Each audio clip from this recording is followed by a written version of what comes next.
Good evening, everyone. Thank you for joining. We'll get started right at 5 o'clock.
All right, it's now 5 p.m. So good afternoon, everyone, and welcome. Thank you so much for joining us today for our second informational session on the Third Award Early Capacity Building Grant. My name is Kadiax Fofana, and I am the Early Capacity Grant Fund Program Manager with Houston Land Bank. We're so excited to have you all today. This fund is all about investing directly into organizations, small businesses, and entrepreneurs, and resident-led initiatives that are serving Third Ward, Houston Third Ward. So before we dive in, I would love to introduce Melanie. Sure. Hi, everyone. Good evening. My name is Melanie Young. and I serve as the Director of Operations for the Houston Land Bank, and I'll be supporting Kadiatu for today's call. I'll also be monitoring the chat, so if you have any questions throughout the presentation, please feel free to put those in the chat. Thank you. And so before we dive in, I want to let you know that the applications will be opening September 1st, 2026. So this is a great time to learn everything you need to know to put together a strong application. So let's get started. Okay. So a couple Um, of quick housekeeping. I got to. I believe your screen is a little bit blurry for me. I'm not sure if everyone in the audience. Um, It's blurry. well, if you can turn off your camera. Okay.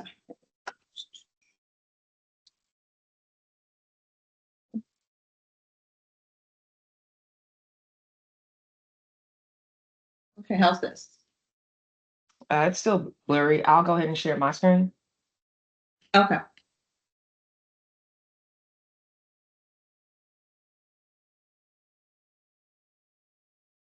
Okay, you all can let me know if that's better. Yes. All right. So I'll navigate Kadiatu. You let me know. Okay, thank you so much. So just a quick few housekeeping notes before we begin. If you have questions at any point during the session, um, please drop them in the chat box at the bottom of your screen. We will be monitoring the chat and we'll address all questions at the end of the presentation. We also want everyone to keep in mind of being respectful in your comments and questions. We are a community and we want to treat everyone with kindness and respect. So your participation today truly makes our community stronger, and thank you all for being here. The next slide.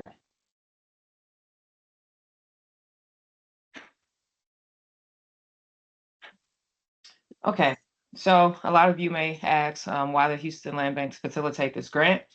So if you don't know much about the Houston Land Bank, the Houston Land Bank is essentially an affordable housing organization. We acquire, steward, and return vacant, abandoned, and damaged properties back to productive use, basically putting them back into the tax roll.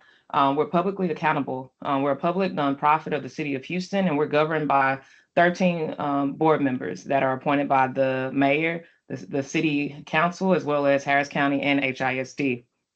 We're also authorized by state law. Senate Bill 1679 gave us clear legal authority to steward property, funding, and public resources. We are a proven community steward. Our model of acquiring and maintaining and facilitating development with partners has reactivated over $125 million in property value, and it's put over 1,000 affordable homes within the Houston market. Here's a quick story about the Houston Land Bank. In 1999, the city of Houston created LARA to return tax foreclosed properties and put them into productive use. In 2018, the Houston Land Bank was formed as a local government nonprofit corporation, which essentially extended our powers. In 2021, the bill that I just referenced on the slide before, Bill 1679, writes HLB into state law, strengthening our authority and access to new funding sources. And in 2022, the HLB fund launched as a 501c3 nonprofit to diversify funding for community investment. And a lot of the Houston Land Bank team, we have hands-on experience with distributing grants, obtaining grants, as well as we're very familiar with the Third Ward community.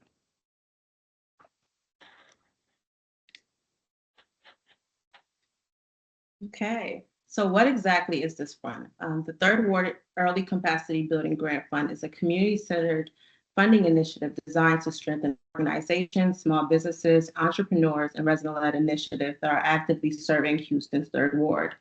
So this fund does three key things. It builds long-term organizational capacity and supports economic opportunities, but also it invests in projects aligning with the Third Ward Complete Communities Action Plan, and it's award funding through a competitive application process.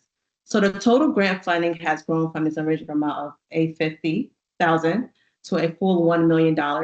So we now have $1 million representing 100% of our funding partners' commitment to be available for our community capacity building grants.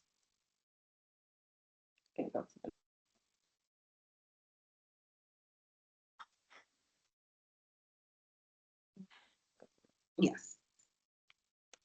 So the grant fund is organized across 5 priority focus areas, and your project must align with at least one of them. So the first is workforce and small business development. The goal is to economic growth by supporting small businesses, helping to create jobs and serving residents through targeted programs and funding. The second is community health and food access. So you're to improve food access and also promoting health and wellness by enhancing local resources and community engagement. The third is youth and education. So we want to uplift young people and ensuring they receive quality education opportunities and resources to support their growth.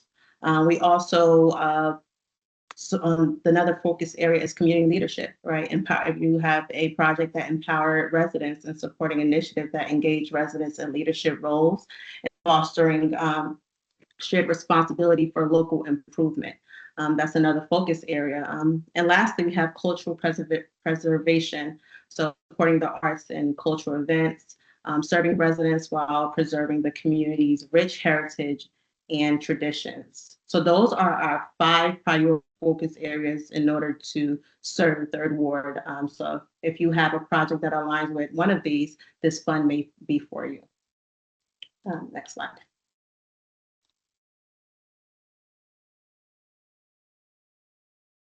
Katia, to go ahead and keep your camera off, just to improve audio, and I'll turn mine off as well.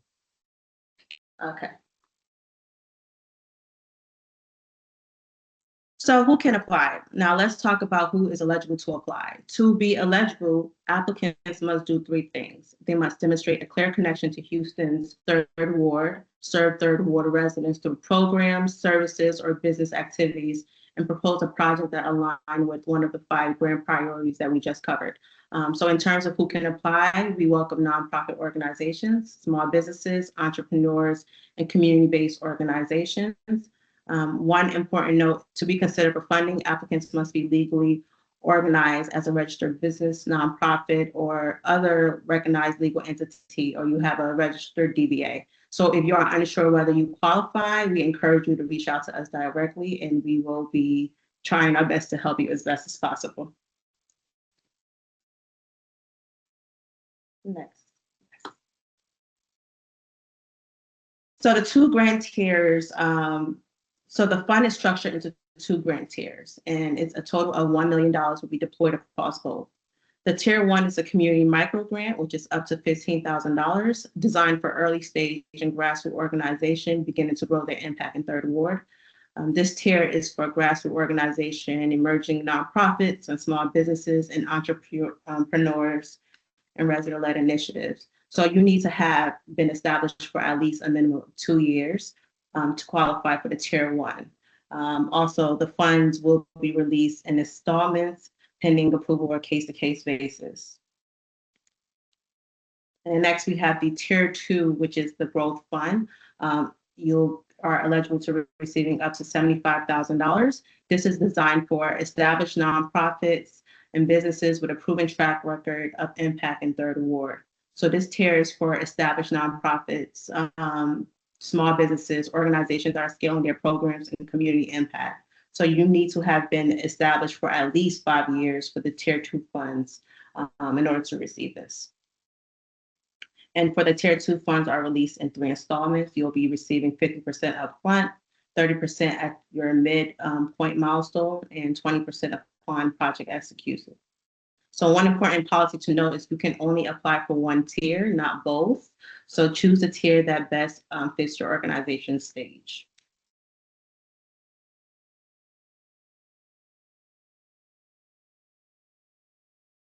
Okay, so let's walk through what you'll need to submit as part of your application.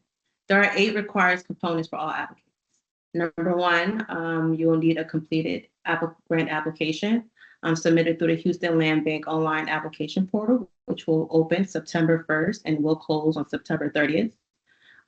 Two, you need an organization or business description. So we want to know your mission, your services, and your organizational overview. Three, a project proposal that includes your project description, the community need you're addressing, your goals, activities, and your expected outcomes. Four, you will have to complete a budget template using the Houston Land Bank template that you'll find on our website.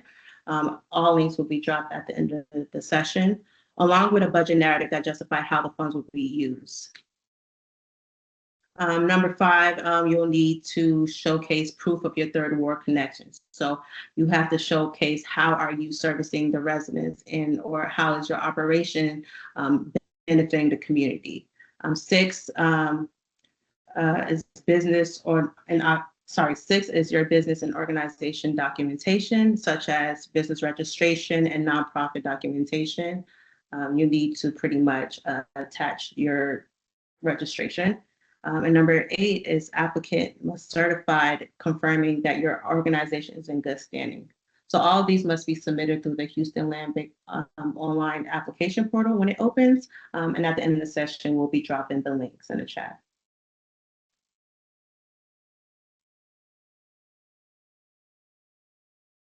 So now the required materials are a little different depending on which tier you're applying for. So tier one is designed to stay simple. You'll need just to complete an application form, a brief organization description of up to 300 words, and a brief project description covering use of funds, your experience, community need, and expected outcomes. But tier two is slightly different. So tier two requires everything that's in tier one, plus several additional documentations, such as your legal formation documents, such as your LLC registration, articles of incorporation, IRS determination letter, or fiscal sponsor agreements, your most recent financial statements, such as your tax returns or balance sheet, a description of your organization structure, including your leadership, staff, board, and key roles, as well as a detailed project proposal covering all the scopes, timeline, and outcomes, and your third ward impact. You will also need a minimum of 3 letters of recommendation from community leaders that speak for the service of your organization. In addition to that, you'll have to also provide your audited financials for for-profit applicants. So we know the tier two list is a bit longer, but that's why we are also offering our application workshop coming up next week, and we'll talk more about that shortly.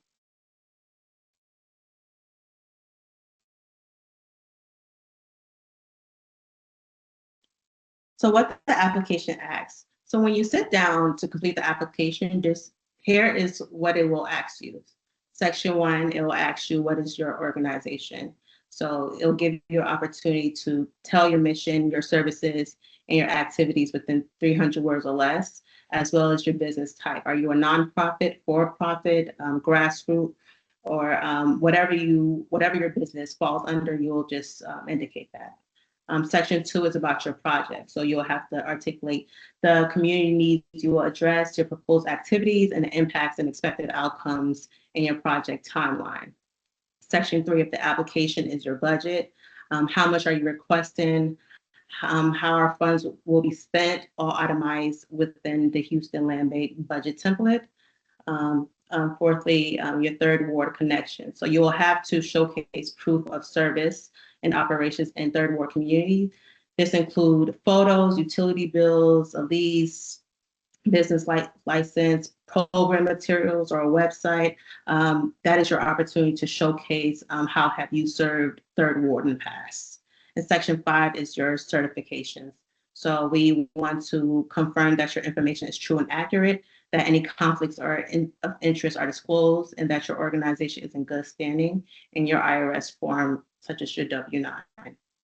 Now, how is your application scored? Houston Land Bank staff will score your application on a 100-point rubric across 5 categories. Each category is worth 20 points. You must score a minimum of 75 points to be considered for funding. Tier 2s will also be required to submit at least 3 letters of support from community leaders.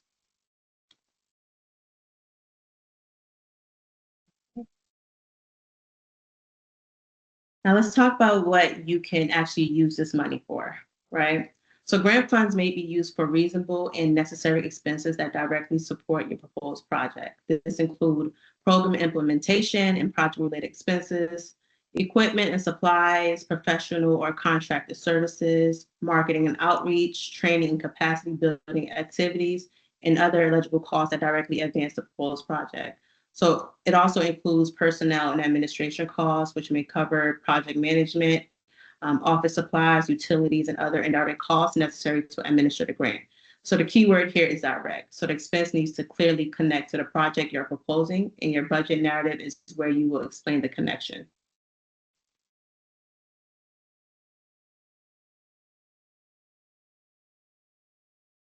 So important policies. Before we go any further, I want to flag a few important policies. First, only one application per organization or businesses will be accepted. So if you have a team, make sure you coordinate before submitting. Second, you may apply to only one grant tier. You cannot apply to both tier 1 and tier 2, unfortunately. Third, you can propose one or more eligible project activities within a single application. So as long as the total funding request stays within the tier's maximum, you can propose several different project activities. Fourth, a completed Houston Land Bank budget template must be submitted with every application. There's no exception. Fifth, Houston Land Bank reserved the right to partially fund a proposal based on available funding, project scope, and budget reasonableness and align with program priorities. But please keep these policies in mind as you prepare your application. Failure to follow program guidelines or submit all required documentation may result in incomplete application and disqualification.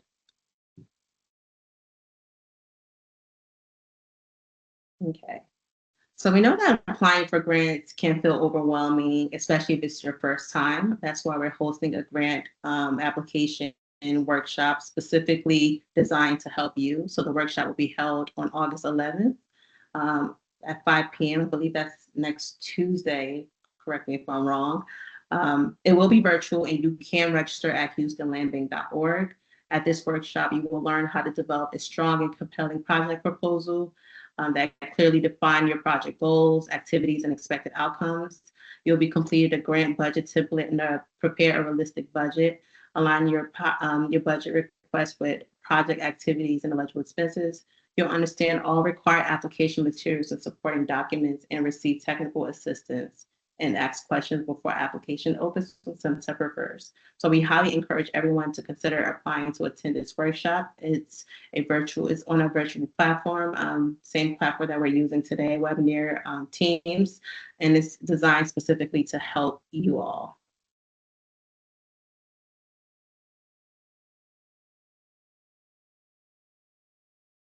So how are applications evaluated? Now let me walk you through how your application will be reviewed once you submit it. So every eligible application is reviewed by the Houston Land Bank staff using its generalized 100-point scoring rubric. The process is designed to be fair, transparent, and community-centered.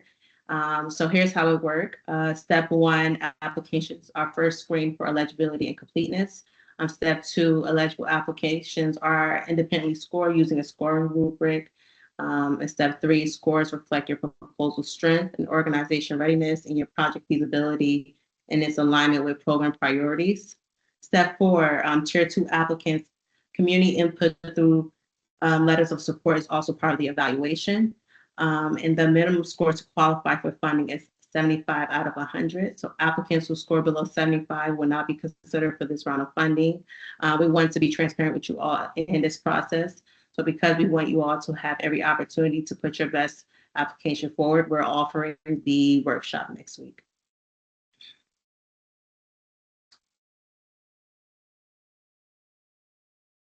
So there are 5 evaluation categories, each worth 20 points for a total of 100 points.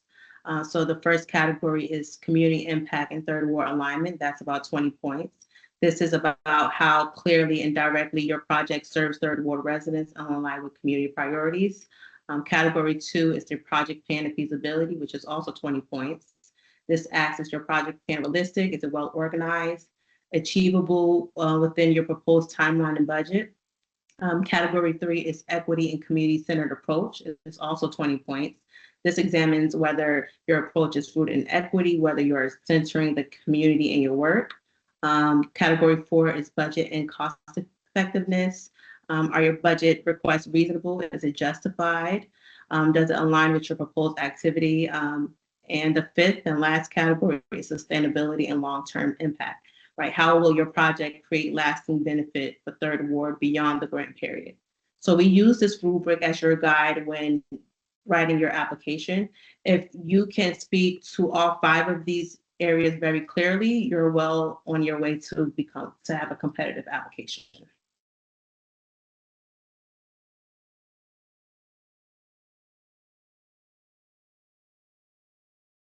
So the full program timeline, on July 16, we held our very first info session at El Dorado Ballroom. Today is our second information session, which is held virtually. Here we are right now. On August 11th, just 1 week from today, we will be holding our grant writing workshop, which is also held virtually at 5 p.m.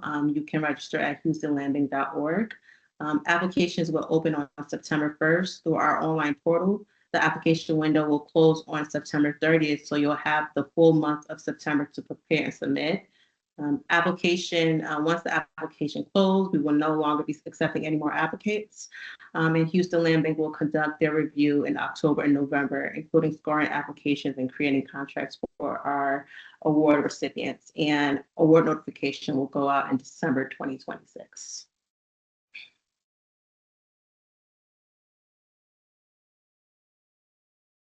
So before we open up for questions, we want to take a moment to express our gratitude. This fund, now totaling $1 million, would not have been possible without the commitment of our partners.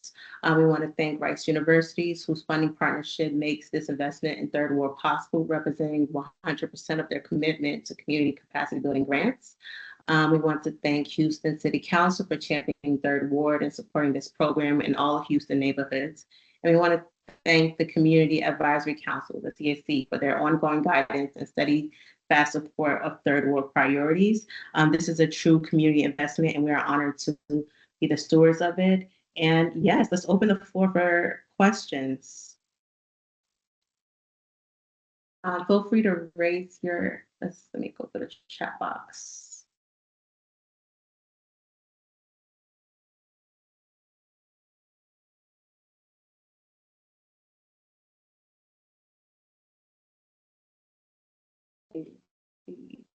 Jesse has a question.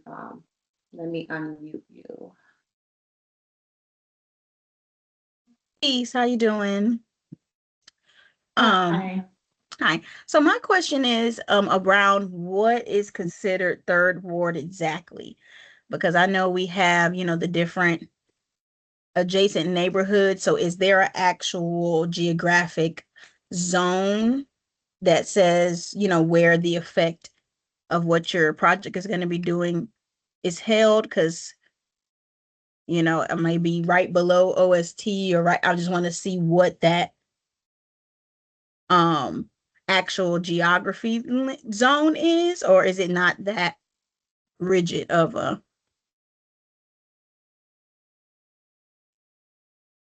qualification for it having to impact Third Ward area? Yeah, so you're asking what exactly is the Third Ward? Yeah, what do y'all consider the Third Ward area? Because where I may be technically South Park or McGregor Terrace or the University of Houston, like what is actually considered Third Ward as regards to this program?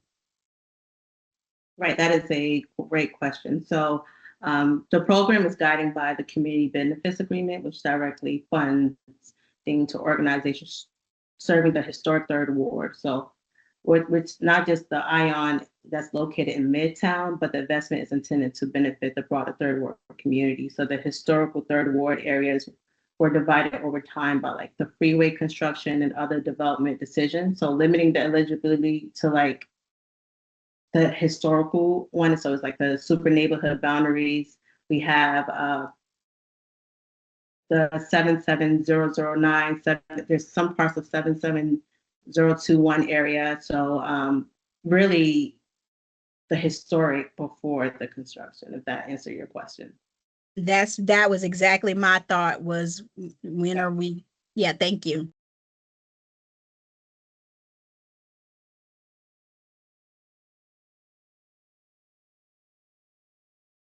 Any additional questions? And feel free to drop it in the chat box if you're unable to mute.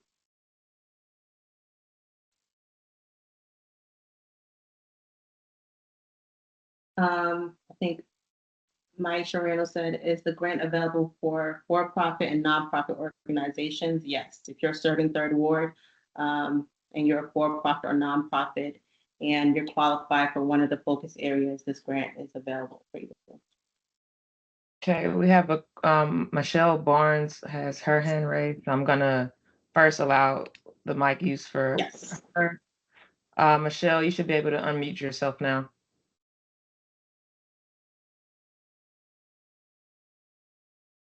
Let me give it a try.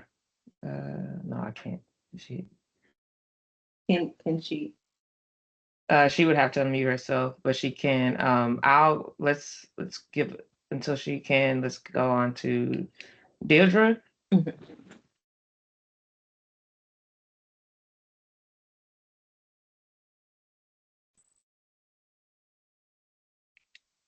Let me see. Allow mic. Deirdre Lazard.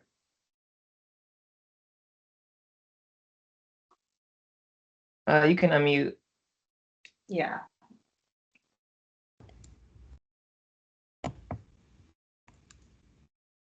I can't.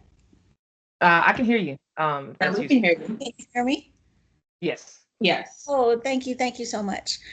I have wait a minute, I almost lost my thought.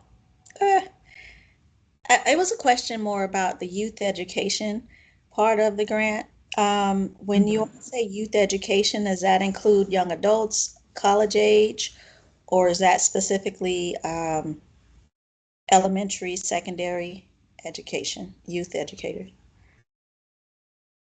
No, all those areas. So we're undergraduate, college, um, elementary, middle, primary, that all falls under youth education.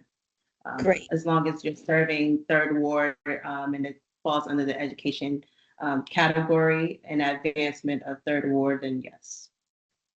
Okay, great. Thank you.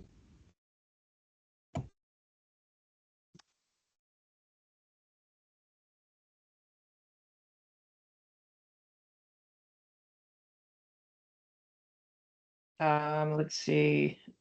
Michelle Barnes, are you able to come off mute?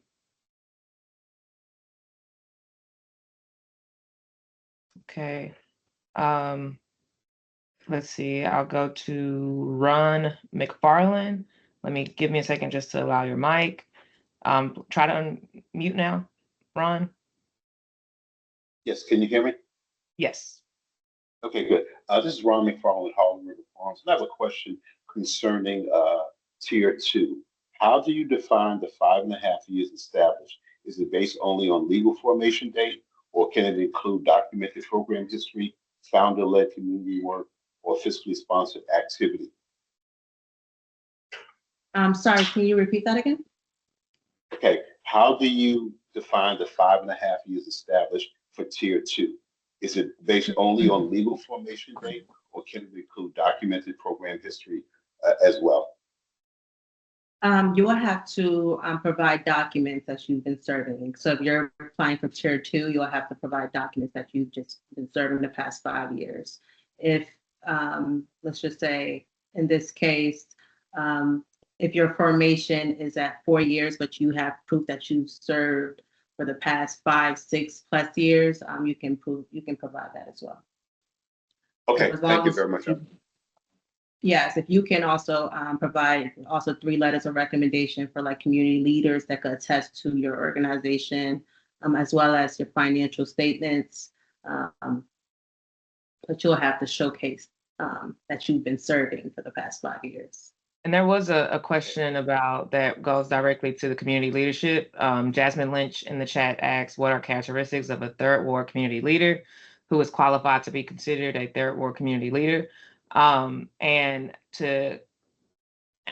can't give like a 0 to 1 answer to that, but I will say just as an example, the super neighborhood presidents, the civic club leadership, maybe, well-known educators in the third ward area, essentially exemplary people that have done work in the third ward community, that, we can trace back to, we can look up, we'll have a point of reference to, um, that would simply be the gist of a community leader. But and we'll take that, I believe, on a case by case basis. Right. And another thing to keep in mind when you're submitting the 3 letters of recommendation, that it will have to be on an official head board, in addition to having their contact information on there, because it is subject to verification. Okay. Michelle couldn't come off mute, but she did for a question in the chat. Because of the stated mission of the Houston Land Bank to address affordable housing, are we expected to have a housing component or partner with an entity that does? Answer to that is absolutely not. Just think of us as a middle person that's distributing the grant. Our mission has absolutely nothing to do with the funds that we will be dispersing. So you don't have to worry about having an affordable housing component or housing component at all. I think next question was from Kenyatta. You should be able to speak. Can you hear me? Yes. Okay, I have 2 questions. The first is there a cap on the amount that can go towards personnel? And then the second is, do you all have a set number of awards that will go to each tier? So currently there isn't a cap for personnel, but again, you'll have to um, indicate everything under your budget template. So if you're saying X amount is going to go towards personnel and contract work, that will have to be indicated in your budget template. And I believe your second question was, is there a certain amount that goes towards each tier? Yeah, I was asking if you guys had a certain number of awards for each tier, like how many people will be granted in each tier? Currently, we don't have a set amount according to each tier. So that is something we'll be distributing during our review session with the committee. And so the idea is to have it split equally.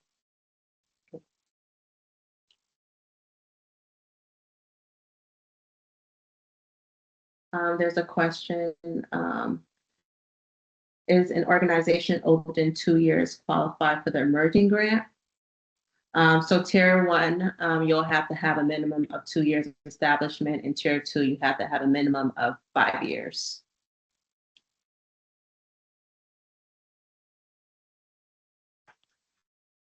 I'm sorry, go ahead.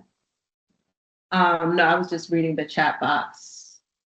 Okay. Charisse, let me allow your mic. Are you able to come off mute and ask your question?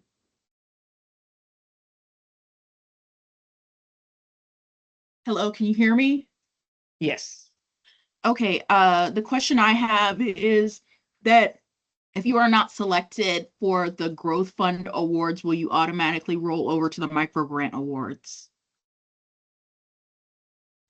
No, so if you're applying for the tier 2 growth fund, you'll only be evaluated based on that tier grant.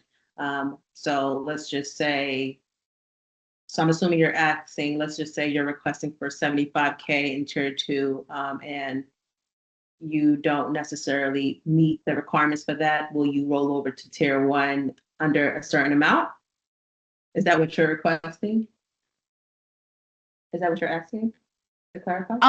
No, more so if you meet the requirements but are not selected, will you roll over to the micro grant? No. No. So if you're applying for tier 1 or tier 2, and let's just say you're applying for tier 1 and you don't meet requirements for that, you will not roll over to another tier. You just will not be able to. You just won't be selected. So no. Next question. From Jasmine Lynch Williams, let me allow your mic. Go ahead if you can come off mute. Peace, everybody. Can you hear me? Yes. Yes. Awesome. I just wanted to get a little clarification. While I have a business that has been established, incorporated, and all those things since 2019, I didn't bring my work into Third Ward until 2023. So I have the 5 years plus established, but I didn't start doing my work until 3 years ago in Third Ward. So would that mean I need to consider tier 1 versus tier 2? Yes. So in that case, you would have to consider tier 1. Thank you very much.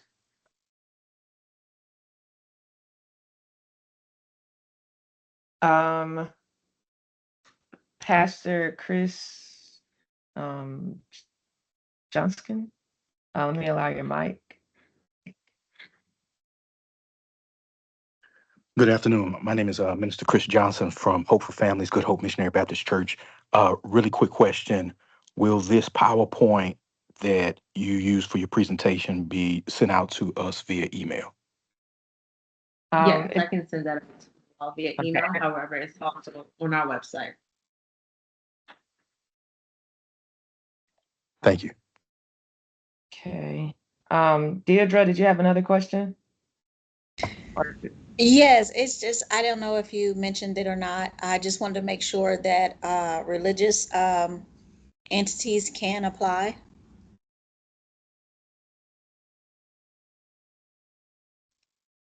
Yes, as long as if you meet one of the focus areas, and you have a project that meets one of the focus areas, you can apply. Okay, thank you.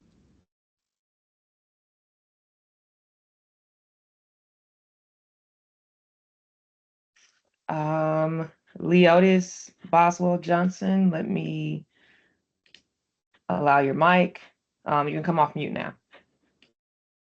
Good evening, everyone. I just want to ask a clarifying question. So I asked this in the chat, in regarding to the 5 years. So pretty much I asked, is the 5 years requirement based off the amount of years you've been operating or the amount of years you've been actively operating within Third Ward? So in the chat, it said that just generally operating for 5 years and then be able to show you've been working in Third Ward as well. But when the young lady earlier asked a similar question, it was stated that the 5 years had to be directly like working within Third Ward. So I just want to get clarity. Yes. So it will have to be operating 5 years in third as an establishment. In addition to that, serving Third Ward for the past 5 years as well. I know the language could be a little confusing, but you'll have to also be serving Third Ward for the past 5 years. And I apologize. I answered that in the chat, so I apologize for that. Okay, no problem. Thank you.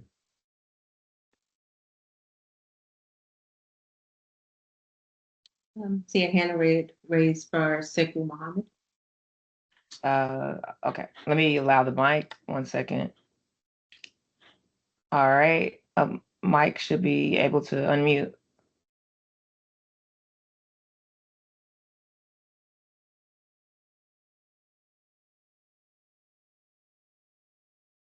You hear me now? Yes. Yeah. Okay. Good evening. My name is Sekou Mohammed. I was just wondering, how detailed does a proposal for like say a new construction or renovation need to be? Do you need a full set of plans, or do you just need like characteristics of what you want that to be like? That's a great question. Depending on which tier grant you're applying for, if that's tier 1 or tier 2. Tier 2, you'll have to provide much more of a detailed plan. However, if you're pretty much stating that, do you have to provide a proposal outline or map? You can provide whatever you would like to provide as long as it's clear. You can provide organization description and your proposal.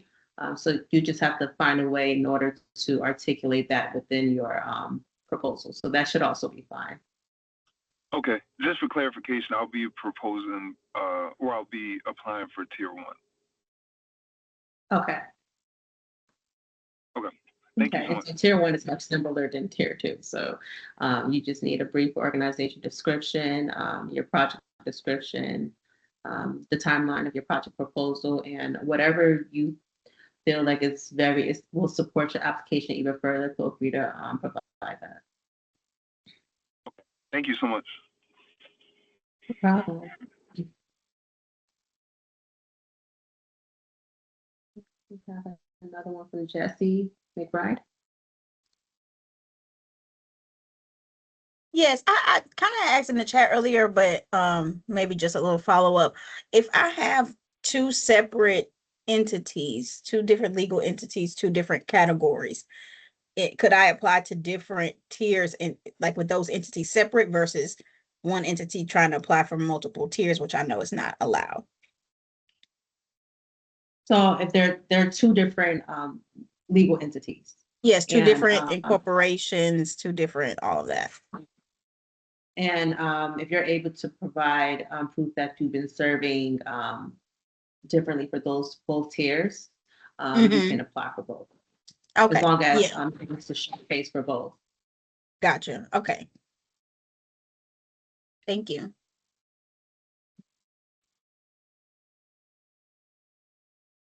Corey Wilson.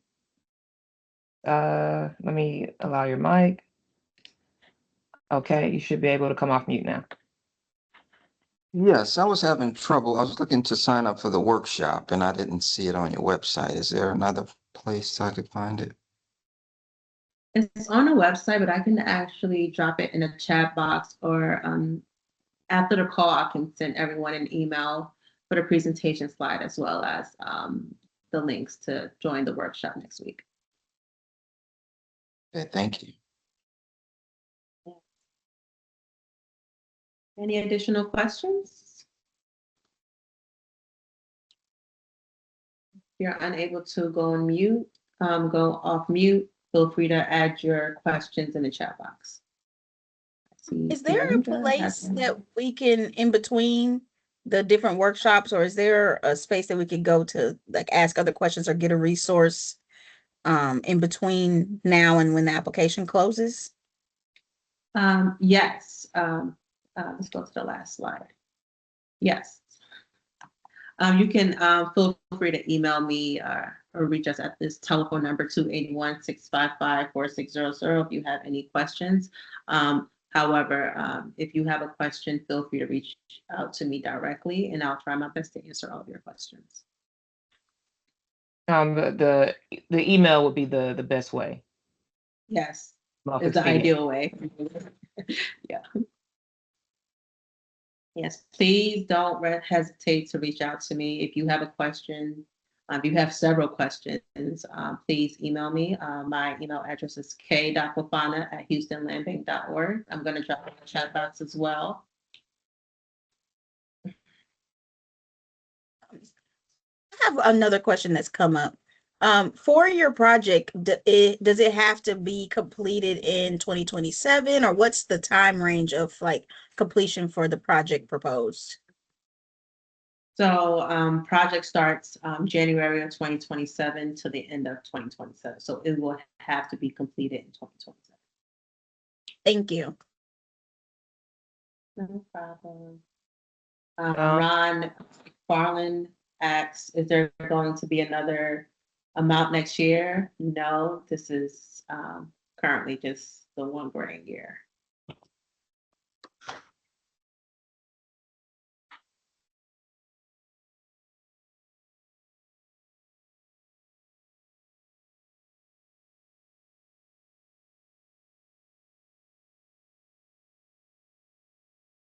Any additional questions?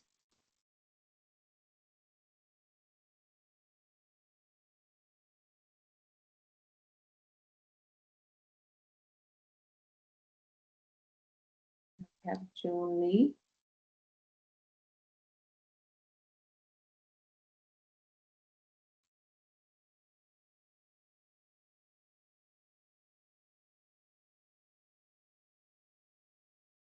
Julie, you can. Oh, hi. can So, yes, thank you. I apologize. I had to join late, and I was wondering, I see the meeting is being recorded. Will the link be sent to us? Yes, I'll be sending out the PowerPoint for everyone. Are you asking for the recordings to be sent to you? Yes, Yes, I can do that. thank you very much.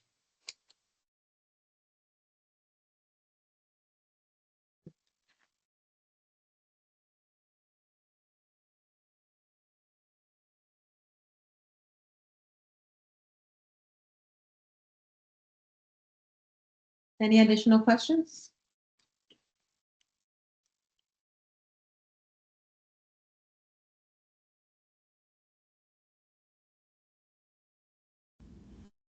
Do you all provide other opportunities for grants outside of this particular grant?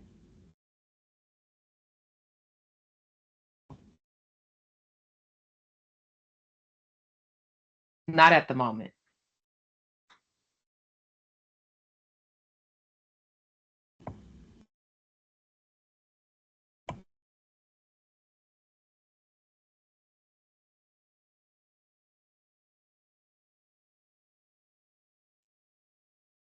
I see Ron McFarland asks, are capital improvements allowed on property not owned? I actually don't know how to answer that now. I'm not Um, sure what he can answer. are capital improvements allowed on property not owned? Um, honestly, just thinking through from a property perspective, that would have to be something that's worked out between you and that property owner. We will, I believe, if you're, whatever your project is, if you're awarded, um, we don't legally work out any agreement between you and whoever property that you're doing improvements on. That's going to be something that you would have to do. And if that's something that you don't get approval to do, then that's something that you and that property owner may end up in court about. But I would say that's something that we don't get into, but just legally, that's probably permission that you want to work out with the property owner and probably have that in writing. That would be helpful.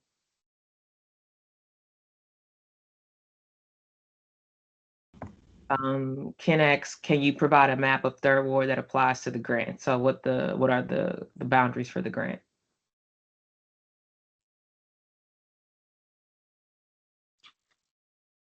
Yes, I can provide that to you.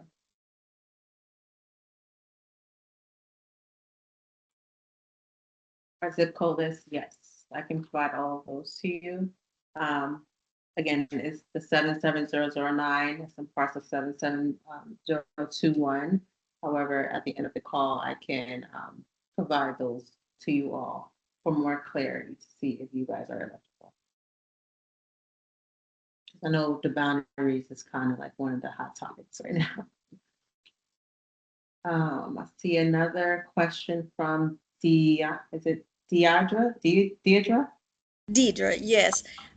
Did you talk about reporting? Is there going to be more information on what is required for reporting on the grant? And would it be like in the middle of the grant or at the end of the grant? That's a great question.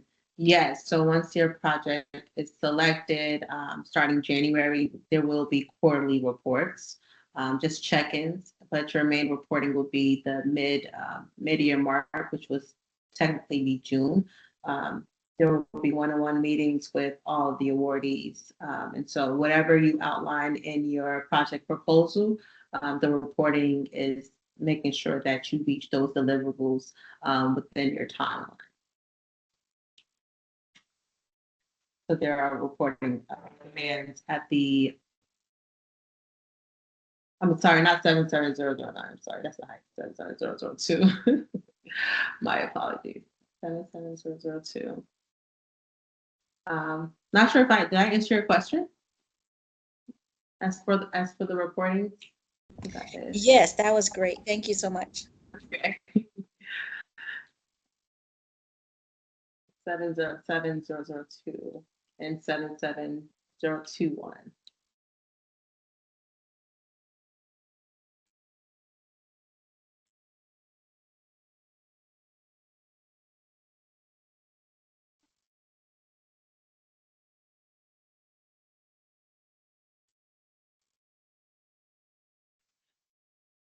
Ron, you have your hand up? Yes. Once again, I apologize. I tried to put this in the chat, but it's a little bit difficult. So one of the things that we do is a lot of stuff related to gardening and agriculture. Um, and we help other gardens out. So my question is, can funds support garden infrastructure at some of our partner sites? For example, there is a location that we're trying to put a hoop house on, and another location we're trying to solve a problem with water. Do you have any issues with that, as long as we have the agreement from the owner, so to speak, to put that infrastructure there? Yeah, I think that's fine. And as long as, those properties are within the third ward boundaries that we're supporting, that should be okay. Thank you. Leotis? Yes. Um, is can your our IRS determination letter, is that what's being used regarding to establish the time period, the operating time period? I was corrected on that. So I think it's a combination of that as well as just any proof that you can provide that you've been doing service work in the third ward boundary area. Okay, so like previous contracts or Yeah. registrations or whatever. hmm All right, thank you.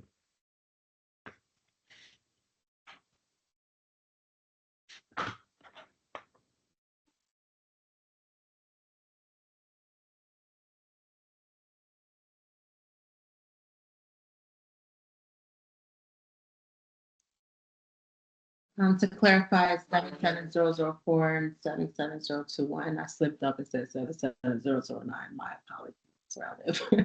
But yes, I will be sending a follow-up with the map and zip codes of third ward for clarification.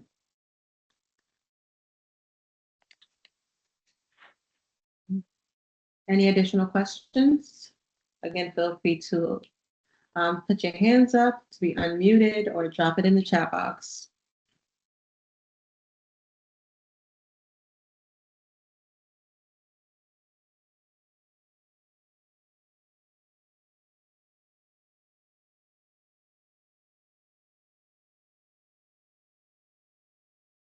Okay.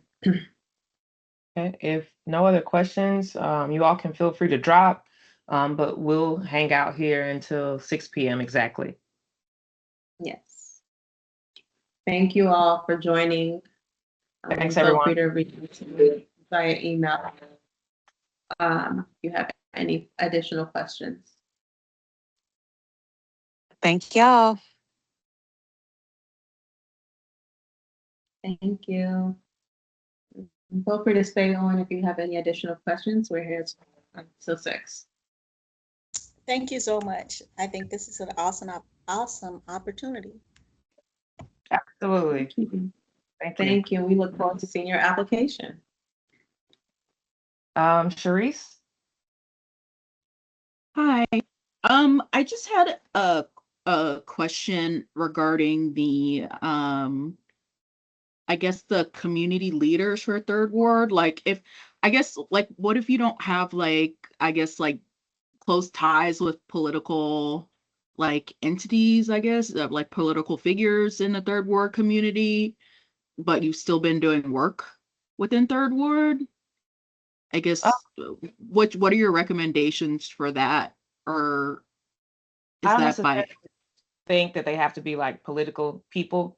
I think essentially whatever work you're doing, I guess the highest point that your work reaches, right? That could be a leader in itself. So like if you're doing work for youth, the school that they go to, the principal, the council member at the school, if it's a church, the pastor, if it's a cleanup organization, the if it typical well for example I lead in the Sunnyside area. I'm a super neighborhood president in Sunnyside, and there's a cleanup organization in Sunnyside that cleans up. Do they have ties to me directly? Absolutely not, but I see and I know the work that they're doing. um, so I think it's just a matter of the work that you are doing, who does it touch, who does it impact, and from that angle, who can you reach out to provide a letter of support? Because just because you might not have a good relationship, or you know they know you by first name, that doesn't mean that they don't know the work that you're doing. Yeah. Okay, thank you. Does the leader have to be in third ward, or can the person be, they just know about the work that you're doing in third ward? We would, I think the preference would be given to leaders in the third ward areas, and simply because they're closer to the impact that your work has created, or they can speak a little bit more closely to seeing the work or experiencing the work. And Kadiatu, I'll let you provide your input as well. No, I agree. So anyone that's seeing the work that's is directly serving, they can also submit one on your for a recommendation. But if you have someone that's benefiting from the work that has a presence in the third ward, you can also have them offer a letter of support. And I think don't underestimate how civic leaders and other leaders, they may not email you, they may not give you any notoriety, but that doesn't mean that they don't know that that work is happening and that it's you doing so. So never underestimate that your work is being seen or felt by community leaders, whether that's political or just grassroots. Mm-hmm. Especially grassroots. Um, Not everyone may get all the civic leaders or politicians in third ward, but if you can reach the grassroots that's seeing the outcomes of your work, those are all just as suitable.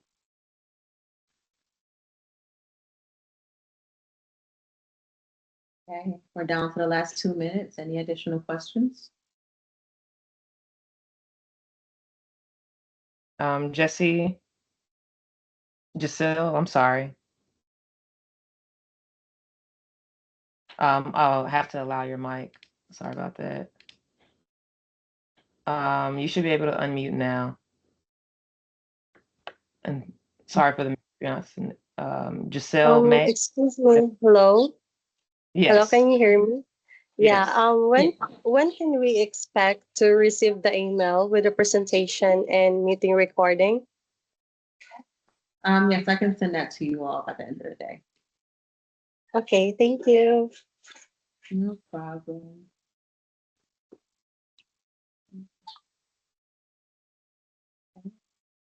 Sherry. Oh, Sherry. Sorry. Well, I could be wrong too. Yeah, I said Sherry. Allow Mike. Okay, go ahead. Okay, this will be hopefully a quick question. Can you partner with an elementary school? Can they be a partner if or like the lead partner? Let's say that your nonprofit had been there, but the project is actually going to be associated with a school. Is that allowed? And the school, of course, has been there for more than 3 years. Is that allowable? That's a great question. Have you worked with the school previously the past 2 years? Yes. Yes, okay. So the So relationship you, has to be at least through 2 years then. yes, and your business establishment, how long has it been established for? The business it's been active, but like many people, doesn't have the paperwork that they have. But the projects working with that school have been ongoing. So they're more than So 2.5 years. So the project and the partner is longer, the nonprofit is not. Okay, so if you can showcase that you've been serving at least the elementary school that's located in third ward the past 2 years, you can apply. I believe that would be tier 1. Okay, thank you. No problem. And last question, we have Jean Washington. Yes, hello.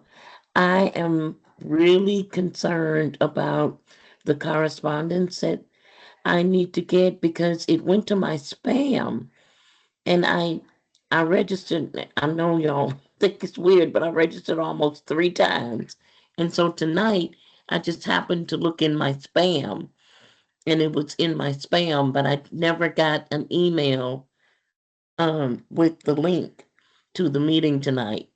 And I registered again tonight, and then I just happened to look in my spam right, you know, before the meeting, well, after you guys had already started, and it was in my spam. Can I send you or someone an email again to make sure that I get everything that everybody else is going to get tonight? Yes, and if you registered to join this info session, we should already have your registration details. And so in my follow-up email, I'll have the link to view the recording as well as the PowerPoint and links. Yeah. And also the information will be on the website. So if you're concerned at some point that you're not receiving anything, whatever we Mhm. send out will be posted on the website as well. Okay, good, good. Yeah, because like I said, I registered about over a week ago and I've never received an email. And then, I clicked on add to calendar. So when I Mhm. added it to the calendar, then it popped up and then I just happened to look in my spam and it was in there. But thank you. Yeah, I'll go to the website. Thank you so much. This is No great problem. information. I'm excited. Awesome. The PowerPoint, yes, the PowerPoint should already be on our website. And if anyone have any additional questions, please, again, feel free to reach out to me. My email is in the chat box. I can drop it in the chat box again. But yes, I will be following up with you all for the additional materials, the recordings especially. But everything should be on the website. Again, if you have any questions, feel free to reach out to me. Thank you all. Thank you. You guys have a great evening.